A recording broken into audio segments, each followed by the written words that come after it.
İyi akşamlar arkadaşlar. Bu dersimizde veri tabanına kayıt işlemini göreceğiz. Daha önceki derslerimizde arkadaşlar veri tabanımızı, tablomuzu ve aynı zamanda karşımızda görmüş olduğunuz formumuzu oluşturmuştuk. Veri tabanı ismimiz dataydı arkadaşlar. Tablonun ismi de OGR bildi. Neydi? MS SQL'de oluşturmuştuk. Şimdi arkadaşlar yapacağımız olay şu. Tekstlere girilen ifadeler arkadaşlar kaydet butonu kliklendiği zaman ne yapacak? Veri tabanımıza kaydedecek. Evet, klik diyoruz. Şu karşımızda görmüş olduğunuz kodlar arkadaşlar veri tabanına bağlantı dersimizde anlatmıştık. Şu anda bu kısmı siliyorum arkadaşlar. Tekrardan yazacağız. Şu alt kısımda arkadaşlar kaydet kliklendikten sonra arkadaşlar text box'larımızı temizlemek için kullanıyordu bunu arkadaşlar. Kod ile text box'ları temizleme adlı dersimizde anlatmıştık, değinmiştik. Şimdi arkadaşlar veri tabanı bağlantımız yine aynı şekilde olacak. Bunu değiştirmiyorum arkadaşlar. Şunu söyleyeyim arkadaşlar. Ben burada veri tabanı kayıt işlemi gerçekleştireceğim için insert into SQL cümlesini kullanmam gerekiyor. O yüzden arkadaşlar eğer SQL kodu kullanacaksanız SQL command sınıfından bir nesne türetmeniz gerekiyor arkadaşlar. Bu yüzden ben ne diyorum? SQL command diyorum. Buraya arkadaşlar kmt diyorum. Siz komut veya sorgu diyebilirsiniz. Eşittir new SQL command deyip parantez aç kapa noktalı virgül.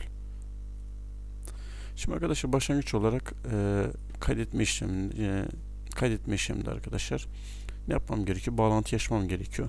Bağ nokta open deyip veri tabanımı açıyorum. Daha sonra arkadaşlar komutumuzun connection'ını belirtmemiz gerekiyor. Connection'ı bağ olacak arkadaşlar. Yani bağlantımız. Daha sonra arkadaşlar komutumuzun command text'i yani SQL sorgusunu yazmak zorundayız. Şimdi arkadaşlar veri tabanına kayıt işlemi gerçekleştireceğim için yine bu arkadaşlar SQL bilgisi gerektiriyor. Veri tabanına arkadaşlar kayıtta insert into'yu kullanıyoruz. Insert into deyimini. Kullanım şöyle arkadaşlar. Insert şurada insert into diyoruz arkadaşlar.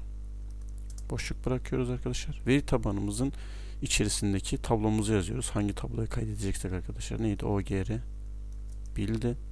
Daha sonra arkadaşlar parantez içerisinde alanlarımızı yazıyoruz. Hangi alanlara kayıt işlemini gerçekleştirecekseniz arkadaşlar alanlarınızın ismini. Ben tüm alanlara kayıt işlemi gerçekleştireceğim. O yüzden alan isimlerini yazıyorum. Neydi alanlarımız arkadaşlar? OGR, NOID. Daha sonra arkadaşlar ad, soyad vardı. Daha sonra sınıfı vardı arkadaşlar. En son adres vardı. Parantezi kapattık. Daha sonra value istiyoruz arkadaşlar.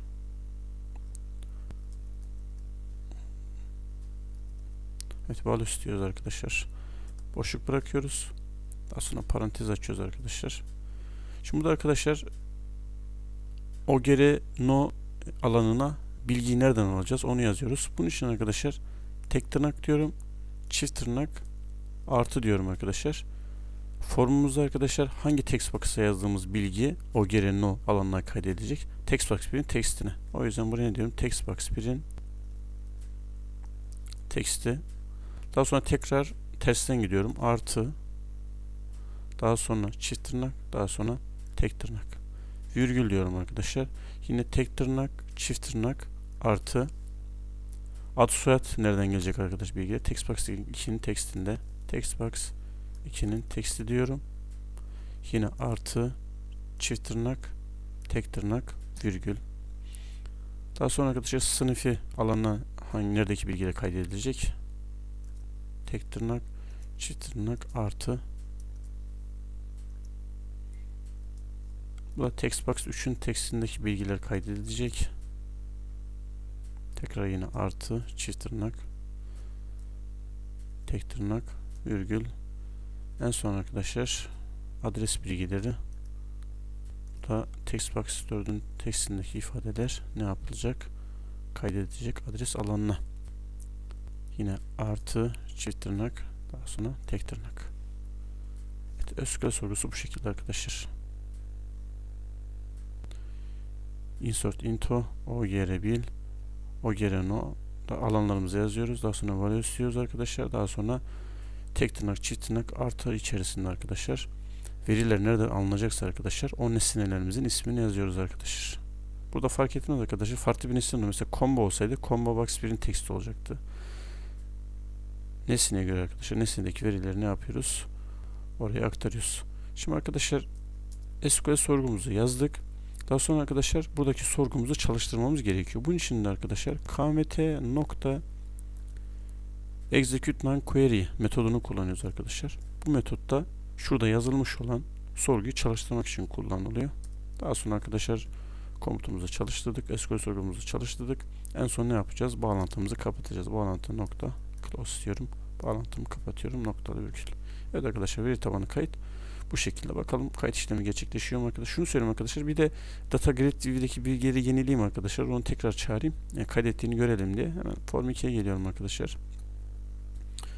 Şuradaki arkadaşlar komut satırını bir tane prosedüre yazıyorum. Çünkü hem burada çağıracağım hem diğer tarafta 2 defa yazmak zorunda kalmayayım diye. Şurada ben bir tane publish olarak bir tane prosedür tanıyorum arkadaşlar. Listeli olsun bu.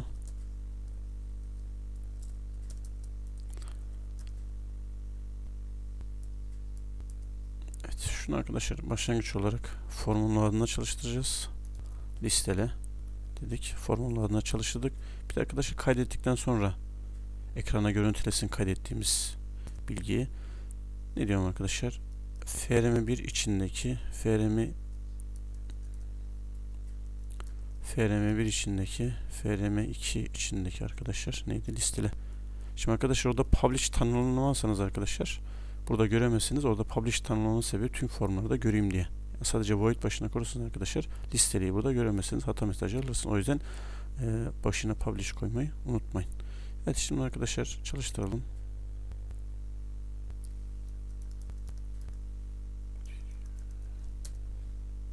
Evet, öğrencikte diyoruz. No 130 dedik. Adı soyadı Ayşe. Sınıfı 10 F dedik. Evet, adres İstanbul. Evet, kaydet dedik arkadaşlar. Bakın ne yaptı? Kaydetmiştim arkadaşlar. Gerçekleşti. Şimdi arkadaşlar şöyle bir şey söyleyeyim. Mesela şurada kayıtlı olan bir no girdiğim zaman arkadaşlar hata mesajı alacağım. Try catch kullanacağım ve bu şekilde arkadaşlar kayıtlı numara girişini önlemiş olacağım arkadaşlar. Evet, herhangi bir bilgi girelim arkadaşlar. Şimdi bakın arkadaşlar hata mesajı verecek ve programımız duracak. Bakın kaydet diyorum. 123 çünkü kayıtlı. Evet, kaydet diyorum arkadaşlar. Birinci anahtar olarak tanımladığım bakın arkadaşlar. Şurada primary key olarak tanımladığım için ben veri tabanı tanımlarken arkadaşlar öğrenci no'yu birinci anahtar olarak tanımlamıştım. Sebebini daha sonra açıklayacağım dedim arkadaşlar. Şimdi söylüyorum arkadaşlar. Şimdi arkadaşlar ne yapacağım? Burada bir tane kod ekleyeceğim try catch ve bu şekilde arkadaşlar kayıtlı öğrenci numarası kaydedilmemiş olacak ve uyarı mesajı verilmiş olacağız. Kullanıcıya bir hatırlatma yapmış olacağız. Bakın şuraya try diyorum arkadaşlar. 2 defa tab tuşuna basıyorum. Şurada ki bölümü Ctrl X diyorum. Try bölümünü alıyorum. Şurayı siliyorum arkadaşlar. Ne olduğu zaman arkadaşlar hata mesajı verdiği zaman ne yapacak? Bağlantıyı kapatsın. Çünkü bağlantı açık bir şekilde hata mesajını şurada veriyor. Bağlantıyı kapatmıyor. Bağlantıyı kapatsın. Daha sonra mesaj olarak ne desin?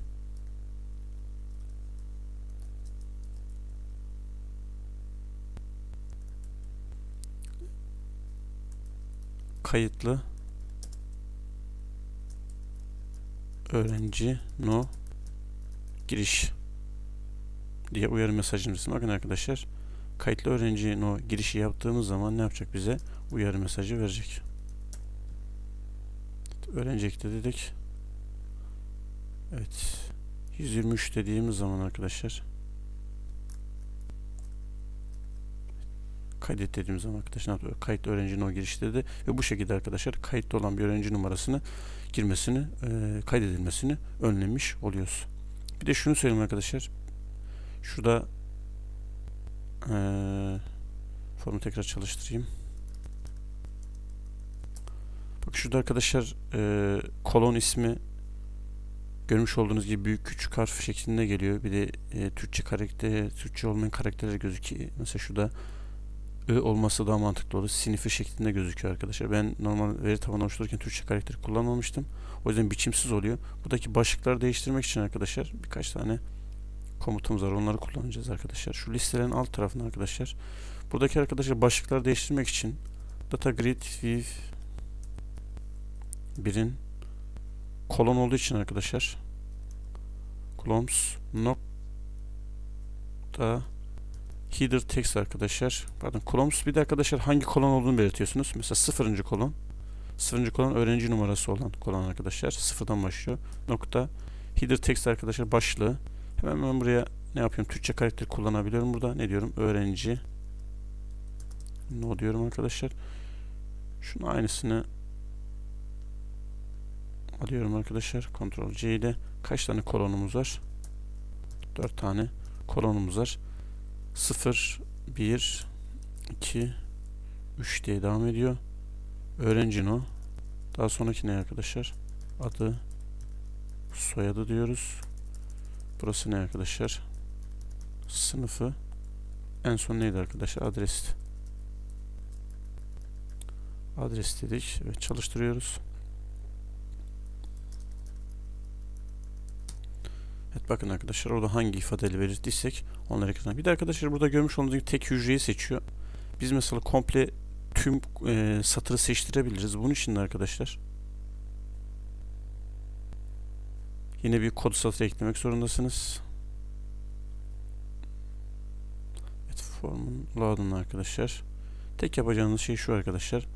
Data grid v1'in selection modu eşittir arkadaşlar. Data grid with selection mode eşittir arkadaşlar. Pardon, selection mode nokta.